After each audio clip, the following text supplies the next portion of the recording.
What happens when a mother's 911 call about her missing daughter leads to a discovery that changes her life forever? This precious little girl right here, 5-year-old Taylor Williams, was reported missing. Her mom said she woke up and found that Taylor had vanished from her bed in the middle of the night. But police say that was not the truth. A stretch from Brentwood to Jacksonville's south side all the way to western Alabama. And the Amber Alert for Taylor Williams is now officially canceled. Newly released evidence paints a clearer picture of the case against Brianna Williams. Prosecutors have nearly 4,000 photos, Uber records, Match.com profiles, and Brianna's Amazon purchase history. Are you from Alabama? On November 6, 2019, Brianna Williams made a frightening 911 call to report that her daughter, Taylor, was missing. In her report, she mentioned that the back door to their home was unlocked. Calm at first, Brianna's composure cracked and she began to cry during the 13-minute call. What's going on? I do not know where my daughter is. Did she run away? No. Where was she last seen? She was here with me. Coming as fast as they can.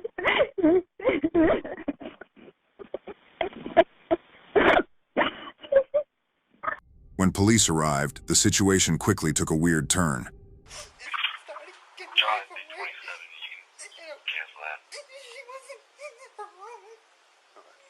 Have you had any problems with anybody? Okay. Anything unusual? Okay. Do you live by yourself? Okay. Okay. Show me which door was locked real quick. Or unlocked. Was it the back door? Okay.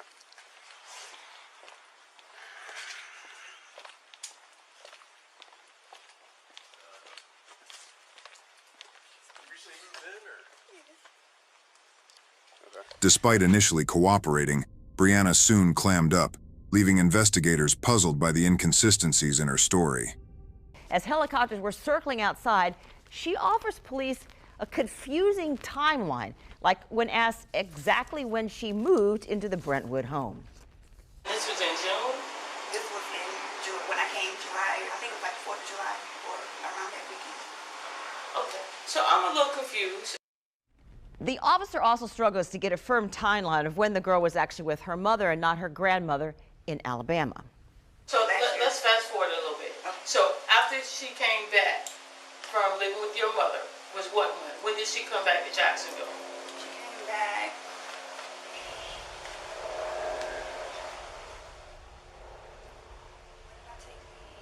Now, at that point, Brianna Williams, as you've been hearing right there, pauses for several moments, and then after 30 seconds, she answers maybe October. Soon afterwards, she is led to a squad car. Not long after that, police say she totally stopped cooperating with detectives. She had reported that she woke up to find Taylor missing from her room, yet the house was oddly bare of any typical signs of a child living there. No toys, no drawings, no family photos.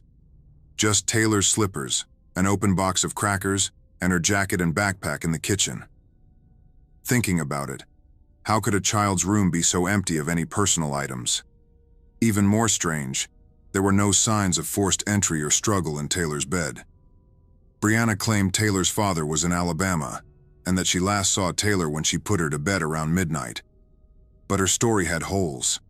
She mentioned they had just moved into the house on November 3rd, yet she had been paying rent on another apartment across town since June. The first responders scoured the house but found no trace of Taylor, only a few odd items out of place. The clutter and mess inside of Brianna Williams' apartments. There were stains on the floors, on the walls, and on children's clothing. Her next court date is June 30th. The mystery deepened, and suspicion grew. What had really happened to Taylor Williams? Officers searched Brianna Williams' car and found a pink unicorn toy in the back seat, some cleaning products, and a pair of women's sneakers covered in plant matter.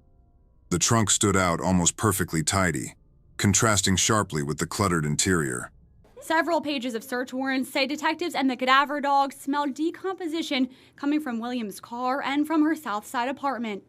The warrants go on to say detectives said the smell of, quote, feces and urine was overwhelming coming from that apartment. They could smell decomposition in her car, they said, that morning.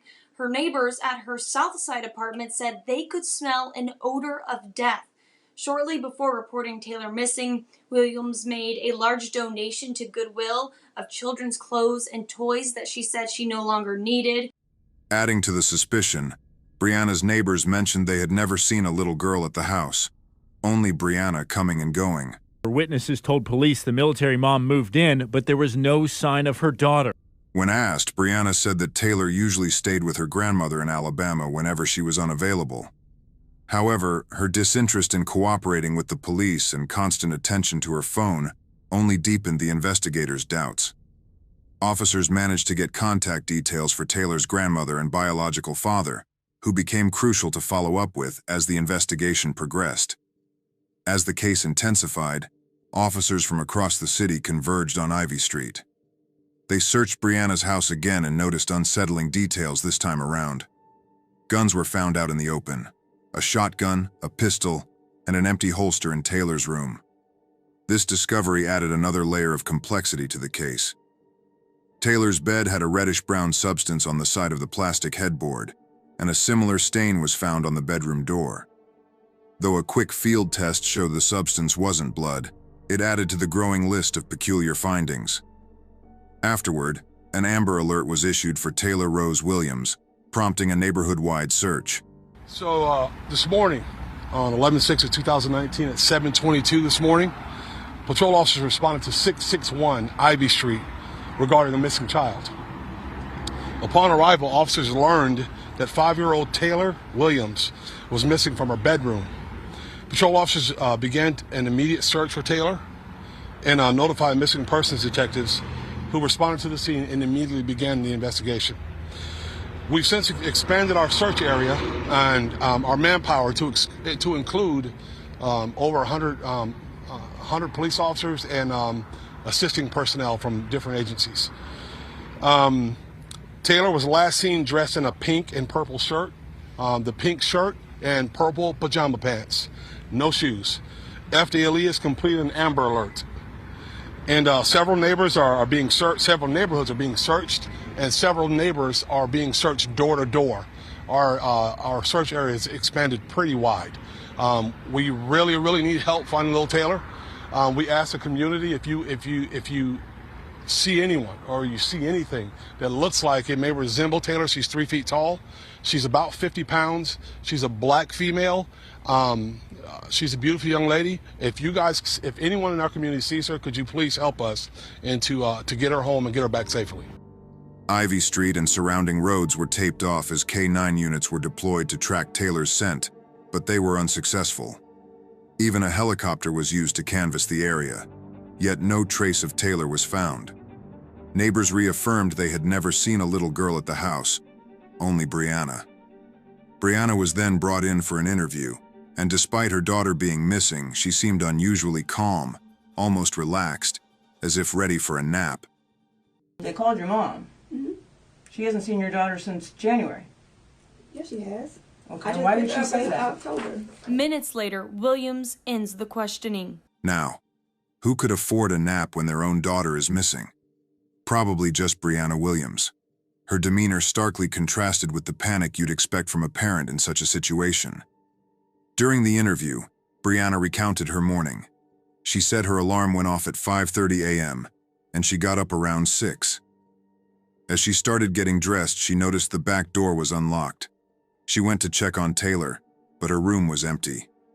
Despite hearing strange noises, Brianna didn't immediately check on her daughter, which struck investigators as odd.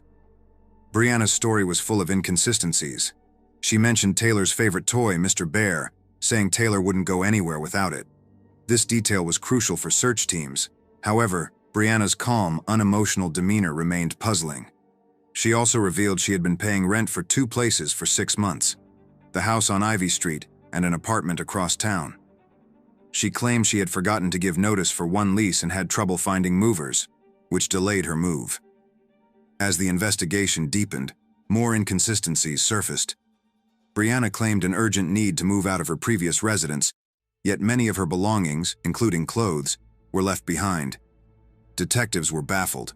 She said Taylor attended daycare on the Navy base, but records showed her last attendance was on April 27th. Taylor had also been in speech therapy, but stopped going after early May. Brianna's mother, Carissa, revealed she hadn't seen Taylor since January, contradicting Brianna's claim that Taylor stayed with her in Alabama. Carissa also mentioned a strange phone call on Halloween where Brianna asked her to lie if contacted by her commanding officer. But why was Brianna asking her mother to lie about Taylor's whereabouts? Police followed up on various leads, including an alleged boyfriend of Brianna, who claimed he hadn't seen Taylor recently. Taylor's father, Maurice, revealed that the last time he saw her was at a family funeral, noting she appeared underfed. Investigators uncovered text messages on Brianna's phone, indicating she considered Taylor a nightmare, accusing her of stealing food and misbehaving. Carissa, Brianna's mother, was adamant about her own innocence, insisting Brianna was lying. The story unraveled further when the movers Brianna hired confirmed they had never seen Taylor. She had mentioned to my fiance, he said that she had a daughter in the bathroom, and he heard water running, but again, never saw or heard a child. This led to a scary realization. No one had seen Taylor for a long time. As police searched Brianna's apartment, they were met with a horrifying scene. The entryway and kitchen were filled with trash, rendering them nearly unusable. The living room was a mountain of garbage and personal belongings, with children's toys and clothing stained with feces. Among the filth, police found a pink stuffed animal matching Brianna's description of Taylor's favorite toy, Mr. Bear. This discovery added a heartbreaking element to the investigation. The master bedroom was equally shocking, encrusted with filth, including human waste. However, the closet held the most horrific discovery. The stench and the stains hinted at something far more sinister. Despite the mounting evidence, Brianna continued to evade questions, showing no urgency or emotion about finding her daughter, further perplexing investigators. The police were now dealing with a case that was becoming increasingly complex and disturbing. The focus shifted from searching for a missing child to uncovering the dark truth behind Taylor's disappearance. As the investigation intensified, detectives worked tirelessly to piece together the events leading to Taylor's disappearance. Brianna's unsettling behavior and the disturbing state of her apartment raised significant concerns. Multiple agencies joined the search, including the Jacksonville Sheriff's Department, the Alabama Bureau of Investigation, the FBI, and the Naval Criminal Investigative Service. Officers continued canvassing Ivy Street, seeking any information that could lead them to Taylor. Back at the police station, Brianna's lack of cooperation became more evident. After a suicide attempt, she appears despondent and declines to answer any questions. Are you normally just quiet all the time, just real low-key, don't do a lot of talking? I don't want to talk. You don't want to talk? Okay. I'm tired. You're tired? You don't want to talk? So you don't want to talk to the police at all? Taylor's mother, Brianna Williams, remains uncooperative with this investigation. She has not spoken to us since Wednesday, and she was the last person to see Taylor. She seemed uninterested in searching for her daughter, spending time fixing her nails, redoing her hair, and even attempting to sleep. Brianna's mother, Carissa, expressed her confusion and concern over her daughter's behavior, noting that Brianna had shown a similar lack of emotion during her grandmother's funeral. This detail stood out to investigators as eerily similar to her current behavior. Now, why was Brianna so disinterested in finding her daughter? In an attempt to gather more information, police asked Brianna's father, Wayne, to make a controlled call to her. However, the call yielded little information, with Brianna maintaining her stance and expressing frustration. Two of Brianna's closest friends, Chelsea and Darrell, also made a controlled call, urging her to speak out and help bring attention back to Taylor's case. Yet Brianna remained unresponsive and uncooperative. However, under round-the-clock surveillance, officers observed Brianna donating some of Taylor's belongings. Shortly before reporting Taylor missing, Williams made a large donation to Goodwill of children's clothes and toys that she said she no longer needed. This action raised further suspicions about Brianna's involvement in Taylor's disappearance. Officers digging through heaps of trash found several important items, including notes from Taylor's daycare and art projects she made. Despite these discoveries, the most disturbing evidence was found in the closet of Brianna's apartment. The closet had a foul odor, mysterious stains, and signs of an attempt to control the smell with baking soda. DNA swabs and luminol tests indicated the presence of human remains. A cadaver dog alerted to the carpet taken from the closet, confirming the worst fears of the investigators. Could the evidence in the closet finally reveal the truth about Taylor's fate?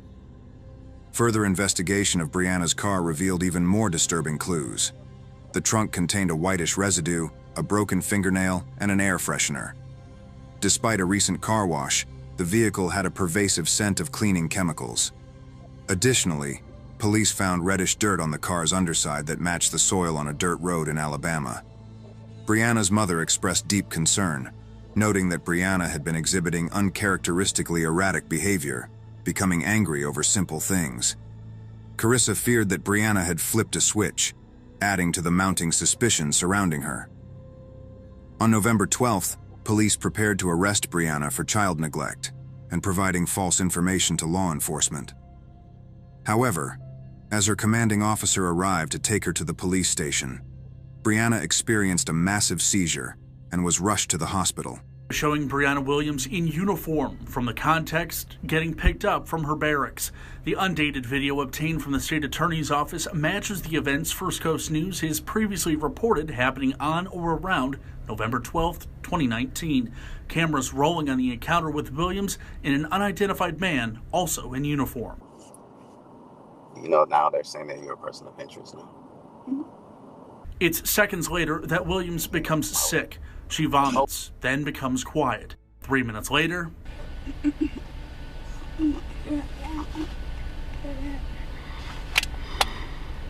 say again? Her condition worsens as the driver races for medical help. Then a seizure. No, you're not gonna go. No. In a matter of 9.5 minutes, Williams goes from nodding along to being lifted out of a vehicle and onto a stretcher. The video ends shortly after. Doctors determined that she had ingested laundry detergent. After receiving treatment, she was placed on life support in critical condition. Meanwhile, police continued their investigation, focusing on the GPS data from Brianna's car, hoping it would provide crucial insights into Taylor's disappearance. The GPS data revealed that Brianna had made multiple trips to Linden, Alabama, near the cemetery where her grandmother was buried. A search team, including police, medical professionals, and dogs, was assembled to investigate the area. In a shallow grave, they found a trash bag wrapped in a shower curtain containing a child's t-shirt stained with decomposition. Nearby, they discovered bones and bone fragments, including most of a skull and a clump of hair. DNA testing confirmed the remains were Taylor's. The remains showed signs of malnutrition, suggesting Taylor had died several weeks to months before being found, likely between May and November 2019. Despite the advanced decomposition, investigators believe Taylor may have starved to death, possibly locked in a closet by her mother. After recovering from ingesting laundry detergent, Brianna was brought back to the police station and given another chance to tell her story. She remained uncooperative, choosing to sleep rather than provide information. In September 2022, Brianna pled guilty to second-degree murder. Despite her attorney's plea for a reduced sentence due to her military record, Brianna was sentenced to life in prison. While her incarceration won't bring Taylor back, it served as justice for the innocent little girl. Brianna is currently serving time at the Lowell Correctional Institution in Florida.